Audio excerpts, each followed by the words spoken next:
Assalamualaikum warahmatullahi wabarakatuh. Berjumpa kembali dengan Ato Alim Channel. Saya Abdul Halim, pengamat hukum dan sosial keagamaan di Indonesia.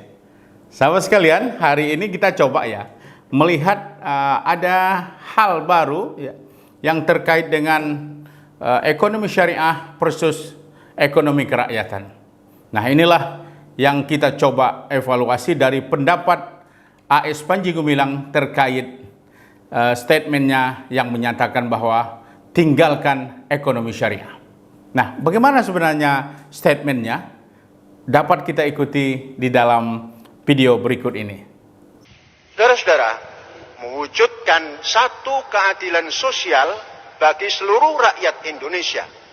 Hari ini saja dalam membahasakan mewujudkan satu keadilan sosial, orang lebih cenderung berbicara ekonomi syariah. Tidak pernah berbicara ekonomi kerakyatan Indonesia, ekonomi syariah yang rujukannya pada ribuan tahun yang lalu. Hari ini dan besok dan yang akan datang itu ada di tangan kita dan tangan generasi yang akan datang. Mengapa ekonomi syariah? Ekonomi kerakyatan. Ekonomi mewujudkan keadilan sosial bagi seluruh rakyat Indonesia. Itu yang mesti dibangun.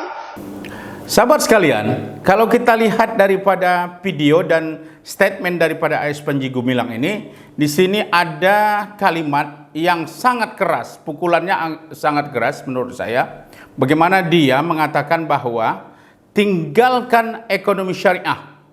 Nah, menurut beliau, ekonomi kerakyatan yang ada, yang belum dijalankan di Indonesia katanya, itulah yang menjadi satu-satunya pilihan kita ketika ingin menciptakan kesejahteraan sosial bagi rakyat Indonesia. Bagi beliau, ekonomi syariah itu adalah kenangan masa lalu yang sudah berabad-abad katanya dan harus ditinggalkan.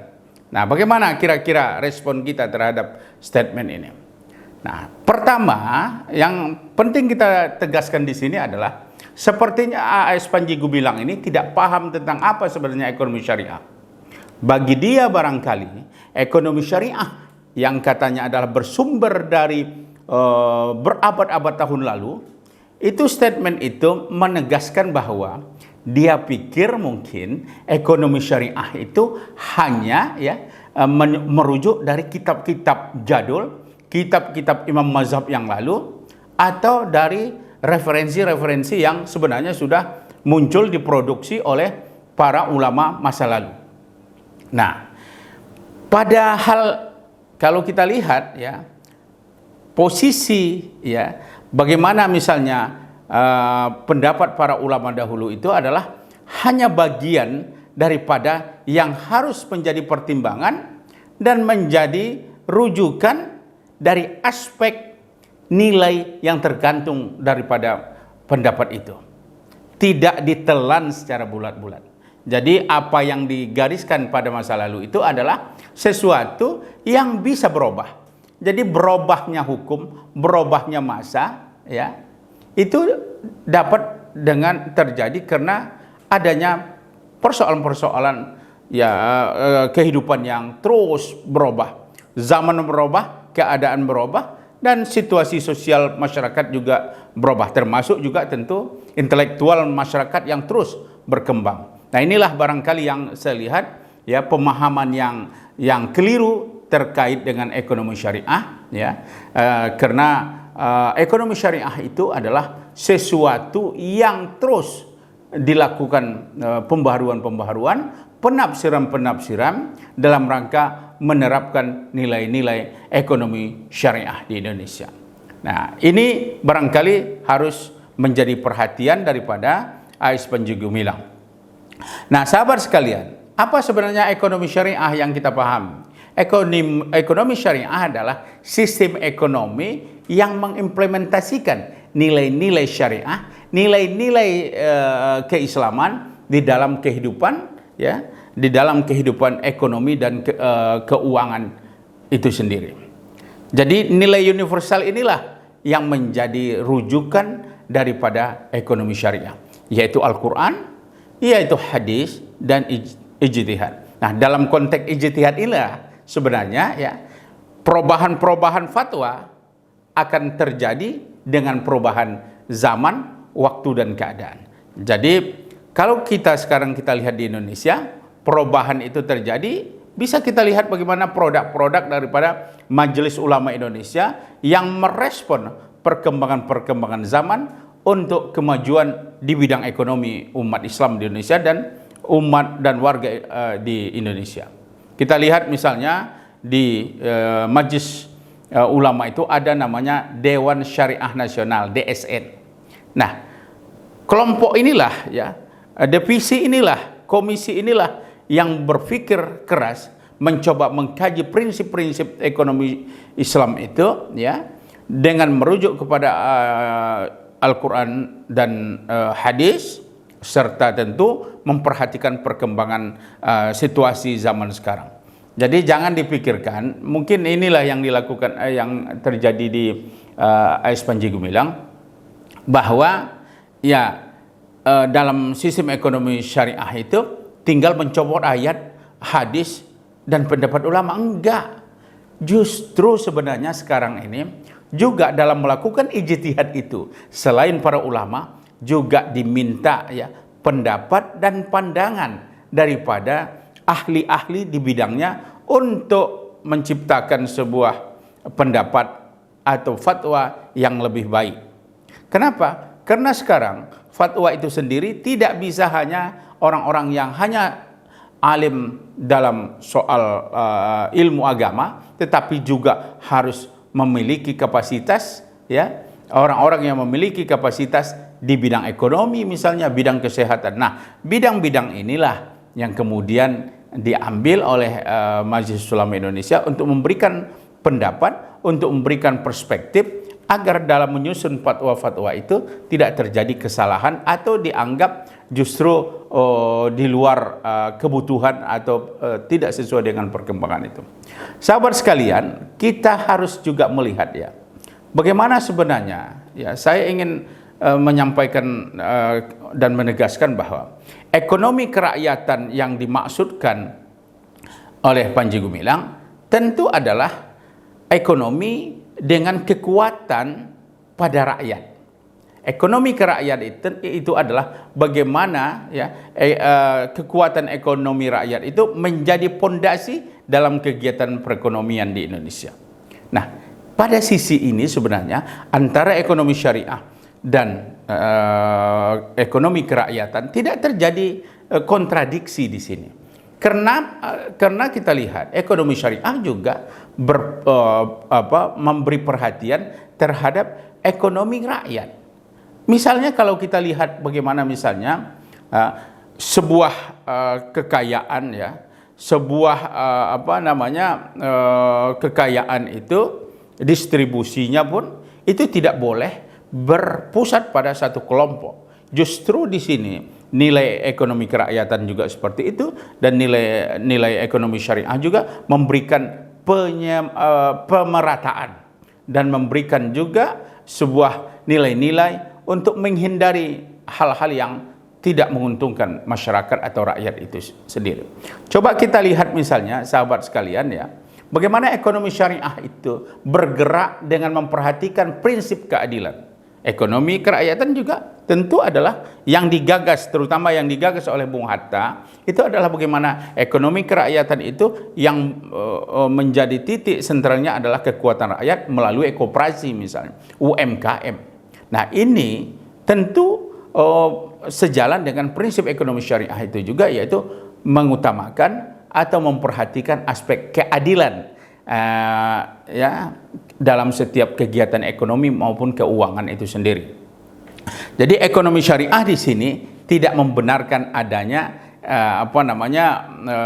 kekayaan pada salah satu pihak ya, tidak membenarkan juga misalnya riba dan penipuan ya. Ini adalah prinsip-prinsip yang dibangun oleh ekonomi syariah. Begitu juga misalnya larangan riba, larangan horor ya, kemudian juga memperdagangkan hal-hal yang haram misalnya, berlaku zolim misalnya. Kemudian juga ekonomi syariah juga mengajarkan tentang transparansi dan kejujuran, dan begitu juga misalnya larangan praktek-praktek yang sifatnya adalah merugikan salah satu pihak, spekulatif misalnya. Begitu juga dalam hal pembagian keuntungan, ekonomi syariah itu juga memperhatikan kedua belah pihak. Tidak boleh terjadi misalnya kalau ada risiko maka tanggung bersama, kalau ada keuntungan maka profit sharingnya itu adalah menjadi ciri khas. Ekonomi syariah dan ekonomi kerakyatan seyogianya tidak dipertentangkan. Nah, disinilah saya lihat agak menyimpang atau kurang tepat AS Panji Gumilang. Ingatlah bahwasanya nilai-nilai yang diajarkan daripada syariat Islam, ekonomi syariah itu adalah hal-hal yang bersifat universal, yang berlaku juga di mana saja dan dapat diterapkan di mana saja. Apa misalnya?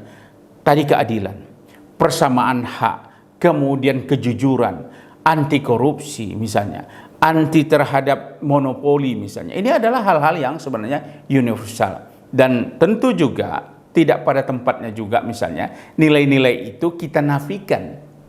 Padahal Islam sebenarnya sudah mengajarkan nilai-nilai itu.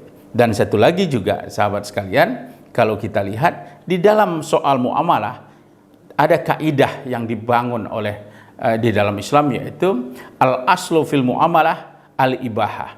Jadi tidak ada halangan sebenarnya ya dalam pengembangan ekonomi syariah itu, ekonomi kerakyatan itu ya, di dalam hal gangguan atau handicap dari aspek norma-norma yang ada. Kenapa? Karena dalam ekonomi syariah, syariat Islam itu dan syariat Islam itu diajarkan tentang prinsip asal segala sesuatu dalam bidang muamalah itu adalah dibolehkan. Artinya dapat berjalan kapanpun, dapat dilakukan reformasi, tajdid, pembaharuan terhadap sistem ekonomi yang ada saat ini.